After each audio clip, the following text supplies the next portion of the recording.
నగర ప్రజలకు మరియు డి ఛానల్ ప్రేక్షకులకు సెంట్రల్ నియోజకవర్గ వైసీపీ అభ్యర్థి ఎమ్మెల్యే వెల్లంపల్లి శ్రీనివాస్ రంజాన్ శుభాకాంక్షలు తెలియజేశారు. అందరికీ మంచి జరగాలని మనస్ఫూర్తిగా అల్లాను కోరుకుంటున్నట్లుగా చెప్పారు. అల్లా ఆశీస్సులతో రాబోయే ఎన్నికల్లో వైసీపీ విజయం సాధించాలని ఆకాంక్షిస్తున్నట్లుగా తెలియజేశారు. సెంట్రల్ నియోజకవర్గాన్ని రాబోయే కాలంలో మరింత అభివృద్ధి చేస్తామని ఆయన తెలియజేశారు. సమాజంలో శాంతి వర్ధిల్లాలని, ప్రజలందరూ సమభావంతో జీవించాలని ఇస్లాం మతం చెప్తుందన్నారు. పవిత్ర దివ్య ఖురాన్ అవతరించిన ఈ మాసంలో కఠిన ఉపవాస దీక్షలకు రంజాన్ ఒక ముగింపు వేడుక అని పేర్కొన్నారు. రాష్ట్ర ప్రజలందరికీ సకల శుభాలు చేకూరాలని అల్లాను ప్రార్థిస్తున్నట్లుగా పేర్కొన్నారు.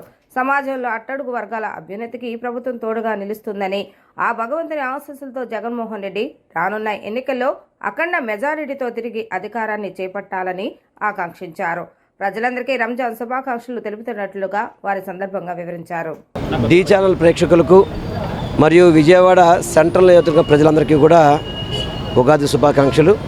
ఈ తెలుగు సంవత్సరాది ప్రతి ఇంటా కూడా మంచి జరగాలని, ప్రతి ఇంటా కూడా సుఖ సంతోషం ఉండాలని చెప్పని, ప్రతి ఒక్కళ్ళు ఆనందంగా ఉండాలని చెప్పని, గౌరవ ముఖ్యమంత్రి గారికి అంతా మంచి జరగాలని, అమ్మవారి ఆశీస్సులతో ప్రతి ఒక్కళ్ళు సుఖంగా ఉండాలని మనస్ఫూర్తిగా కోరుకుంటూ మరొకసారి డి ఛానల్ ప్రేక్షకులకు, విజయవాడ సెంట్రల్ నియోజకవర్గ ప్రజలందరికీ కూడా ఉగాది శుభాకాంక్షలు. డి ఛానల్ ప్రేక్షకులకు, మా ముస్లిం సోదరిమణులందరికీ కూడా రంజాన్ శుభాకాంక్షలు. ఏదైతే ఈ మాసం అంతా కూడా మీరు పవిత్ర రంజాన్ మాసం అంతా కూడా కఠోర దీక్షతో ఉపవాసాలు చేసి మంచి చేస్తారు. అందరికీ కూడా మంచిగా ఉండాలి, ప్రతి ఒక్కళ్ళు కూడా సుఖంగా ఉండాలి, సంతోషంగా ఉండాలని చెప్పి మీరు భావిస్తారు.